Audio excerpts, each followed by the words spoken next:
Hey, sweet friend. So, I wanted to talk a little bit this morning about how, even as a Christ follower, we can often get our eyes off of the Lord and take a lot of very desperate roads.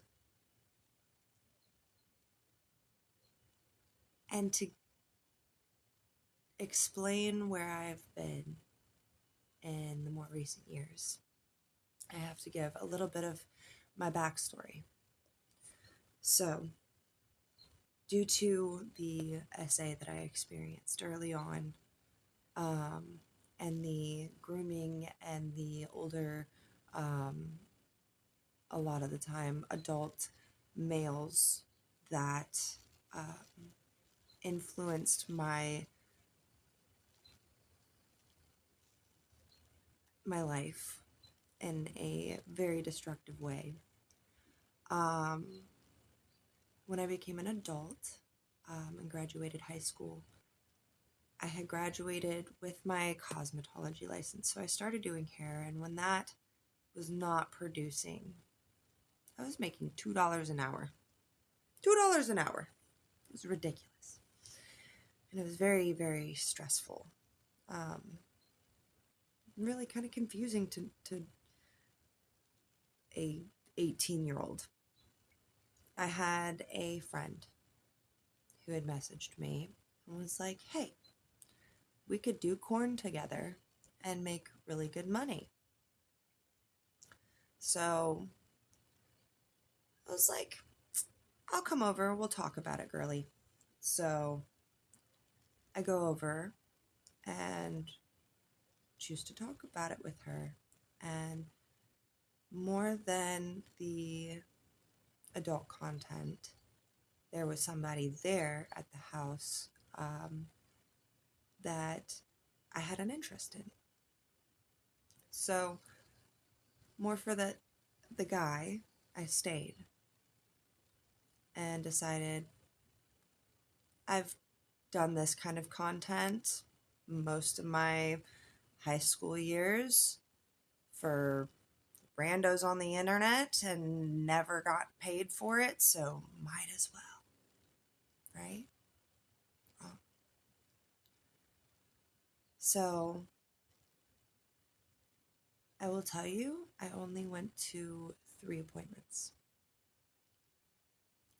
And only 2 of those times did anything happen. And neither of those times did the Lord let actual schmecks happen. I don't know how the internet censors all this.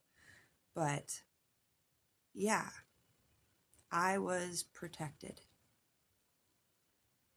Divinely protected through that. Praise God. So, fast forward 10 years. 10 years, almost to the month. I'm 28. 27. Sorry. It was 9 years. I'm 27 and I am a very desperate mama. I have $8,000 in attorney fees that I'm not paying for my attorney. I'm paying for my ex-husband's attorney. I didn't have an attorney.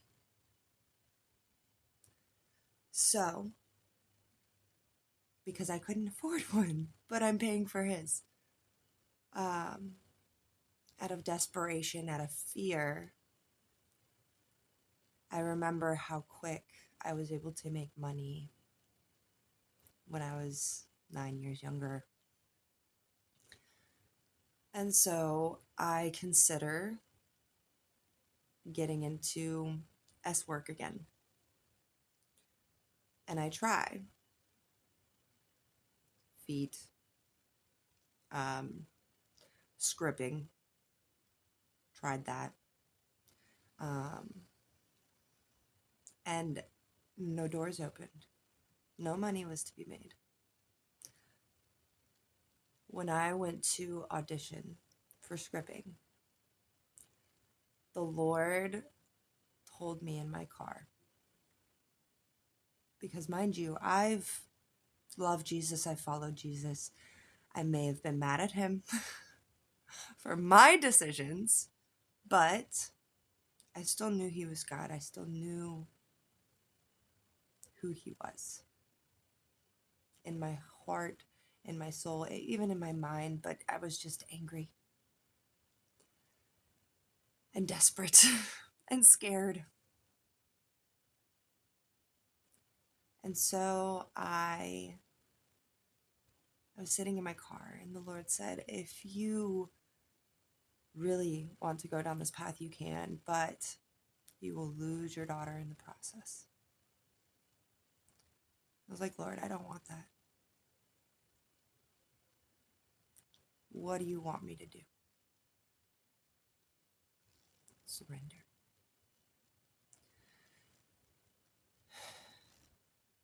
And I did. And now I'm here.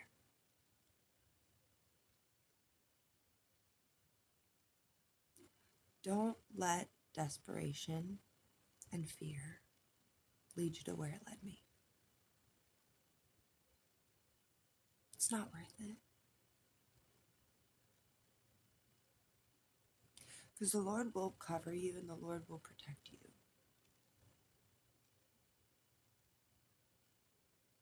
And then you're running around wondering why none of these doors are opening, and you're feeling shame because you're doing things that you don't agree with. But none of it is paying off. And so you're left with shame, with nothing but shame.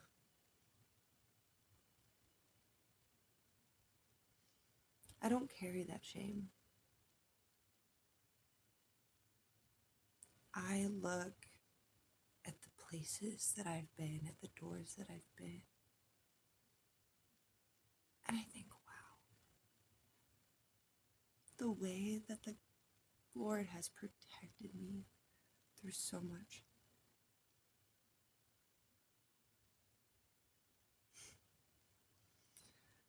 He's so good.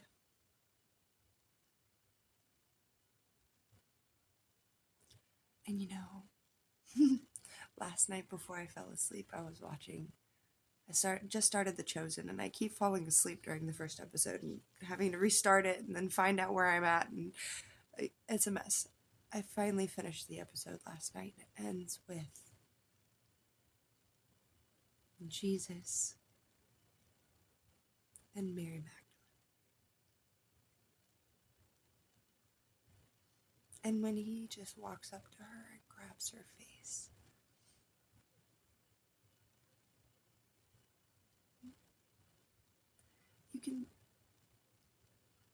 I just know, I can only imagine what that was like.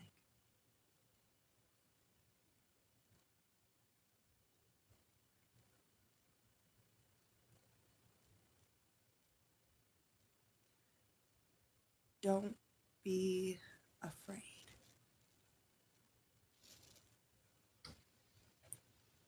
to return home. He's home. God is home. He loves you. And he runs for you as you are hobbling home.